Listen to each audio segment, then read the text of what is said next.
Atos, capítulo 1. Prezado Teófilo, no primeiro volume deste livro, escrevi a respeito de tudo que Jesus começou a fazer e a ensinar, até o dia em que ele se despediu dos apóstolos, aqueles que ele havia escolhido por meio do Espírito Santo, e foi levado ao céu. Depois de sua morte, ele se apresentou vivo a eles, em diferentes lugares, por um período de 40 dias. Nesses encontros face a face, ele os orientou sobre assuntos concernentes ao reino de Deus. Entre os encontros e refeições, ele os aconselhou a não deixar Jerusalém, mas a esperar pelo que o Pai prometeu, a promessa que vocês ouviram de mim. João batizou com água, mas vocês serão batizados com o Espírito Santo, e isso acontecerá logo. Na última vez em que se reuniram, eles perguntaram: Mestre, o Senhor vai restaurar o reino a Israel agora? Chegou o momento? Ele respondeu: Vocês não devem tentar descobrir a hora. Determinar o tempo é responsabilidade do Pai. Vocês vão receber o Espírito Santo, e quando ele vier, vocês serão minhas testemunhas em Jerusalém, por toda a Judéia e Samaria, e até mesmo nos confins da terra. Essas foram suas últimas palavras. Enquanto observavam, ele foi levado e desapareceu numa nuvem. Eles ficaram ali, olhando para o céu vazio. De repente, 2 homens vestidos de branco apareceram e disseram: Galileus, por que estão parados olhando para o céu? Este mesmo Jesus que vocês viram ser levado para o céu voltará, tão certa e misteriosamente quanto partiu. Eles deixaram o Monte das Oliveiras e voltaram para Jerusalém. Distante dali, cerca de 1 quilômetro, foram para a sala que usavam como local de reunião, que ficava no andar superior de uma casa. Pedro, João, Tiago, André, Filipe, Tomé, Bartolomeu, Mateus, Tiago, filho de Alfeu, Simão, o Zelote, Judas, filho de Tiago. Eles concordaram em permanecer ali, unidos em oração, incluindo as mulheres. Também estavam ali a mãe de Jesus, Maria, e os irmãos dele. Enquanto estavam ali, cerca de 120 pessoas, Pedro começou a dizer-lhes: Amigos, há muito tempo o Espírito Santo falou por meio de Davi sobre Judas, que se tornou o guia dos que prenderam Jesus. As Escrituras tinham de ser cumpridas. Judas era um de nós e tinha lugar designado neste ministério. Vocês sabem que ele aceitou aquele suborno maldito, comprou um pequeno terreno e teve um fim trágico. Sua barriga rasgou-se e suas vísceras se espalharam. Todos em Jerusalém sabem disso e chamam o lugar Campina do Assassinato. É conforme lemos nos Salmos, que seu lugar fique deserto, de modo que ninguém more lá. E também o que foi escrito depois, que outro assuma seu posto. Judas deve ter um substituto.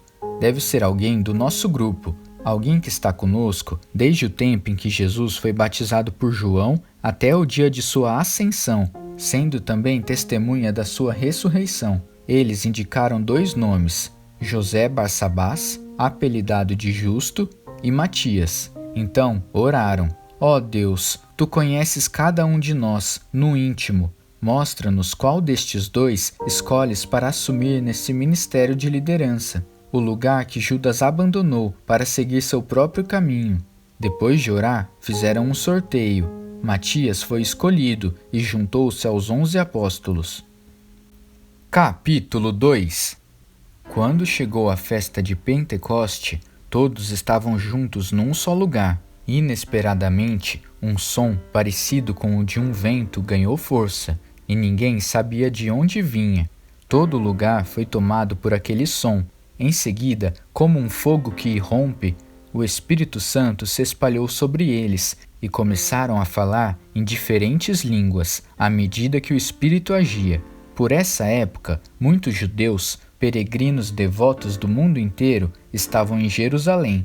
Quando ouviram o som, eles vieram averiguar. Para espanto deles, cada um ouvia sua própria língua materna sendo falada por alguém. Sem entender o que estava acontecendo, perguntavam-se: Eles não são galileus? Como é que estão falando em tantas línguas diferentes? Partos, medos e elamitas, visitantes da Mesopotâmia, Judéia e Capadócia, Ponto e Ásia, Frígia e Panfília, Egito e as partes da Líbia que pertencem a Cirene, imigrantes de Roma, tanto judeus quanto prosélitos, até mesmo os cretenses e árabes.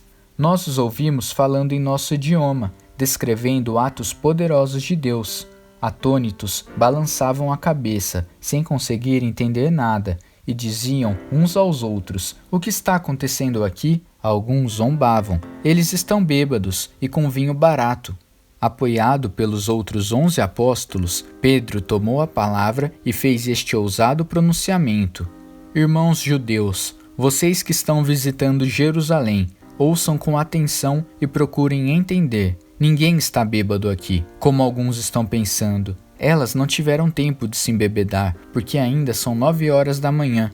O que está acontecendo é o que o profeta Joel anunciou. Nos últimos dias, Deus diz: vou derramar meu espírito sobre todo tipo de gente. Seus filhos vão profetizar e também suas filhas. Seus jovens terão visões, seus velhos terão sonhos. Quando chegar a hora, vou derramar meu espírito sobre todos os que me servem, homens e mulheres de igual modo, e eles vão profetizar. Mostrarei maravilhas no céu e sinais na terra, sangue, fogo e fumaça. O sol ficará escuro e a lua vermelha, antes que chegue o dia do Senhor, o dia tremendo e maravilhoso, e quem pedir ajuda a mim, Deus será salvo. Irmãos israelitas, ouçam com atenção. Jesus, o Nazareno, homem credenciado por Deus entre vocês, os milagres, as maravilhas e os sinais que Deus fez por meio dele são bem conhecidos. Esse Jesus, conforme o estabelecido no plano de Deus, foi traído por homens que tomaram a lei nas próprias mãos e entregue a vocês, que o pregaram numa cruz e o mataram.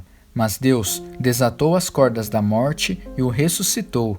A morte não foi capaz de segurá-lo. Davi previu isso tudo. Eu vi Deus diante de mim o tempo todo. Nada pode me abalar. Ele está ao meu lado. Minha alegria extravasa, exultante. Fixei minha morada na terra da esperança. Sei que nunca me lançarás no Hades. Jamais sentirei o cheiro da morte. Puseste meus pés no caminho da vida, com tua face brilhando como um sol de alegria ao meu redor.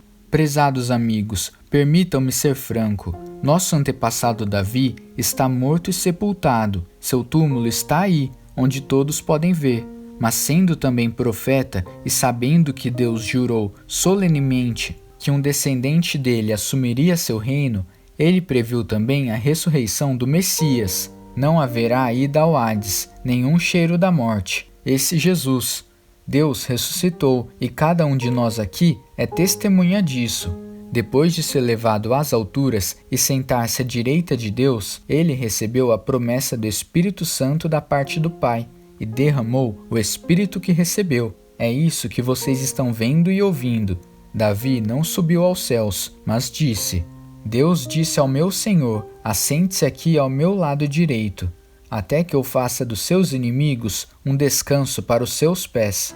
Todo Israel, portanto, entenda isso. Não há lugar para dúvida. Deus fez Senhor e Messias aquele Jesus que vocês crucificaram. Os que ouviam perguntaram a Pedro e aos seus apóstolos: Irmãos, o que vamos fazer agora? Pedro respondeu: Mudem de vida, voltem-se para Deus e sejam batizados, cada um de vocês, no nome de Jesus Cristo, para que seus pecados sejam perdoados. Recebam o dom do Espírito Santo. A promessa é para vocês e para os seus filhos, mas também para todos os que estão longe. Na verdade, aqueles a quem o Senhor Deus chamar. Ele aprofundou o assunto, insistindo com eles cada vez mais. Saiam enquanto podem. Saiam desta cultura doente e vazia. Naquele dia, cerca de 3.000 pessoas foram convencidas por aquela palavra, batizadas e arroladas. Elas passaram a seguir o ensino dos apóstolos, a vida em comunidade, a refeição comunitária e a prática da oração. Todos ficaram perplexos com os sinais e maravilhas realizados por meio dos apóstolos. Os crentes viviam numa harmonia maravilhosa e tinham tudo em comum. Vendiam o que possuíam e deixavam os recursos à disposição para atender às necessidades de quem precisasse. Eles seguiam uma disciplina diária de cultos no templo, seguidos de refeições nas casas. Cada refeição era uma celebração vibrante e alegre, com muito louvor a Deus. O povo da cidade apreciava o que via. Todos os dias, o número deles aumentava e Deus acrescentava os que iam sendo salvos.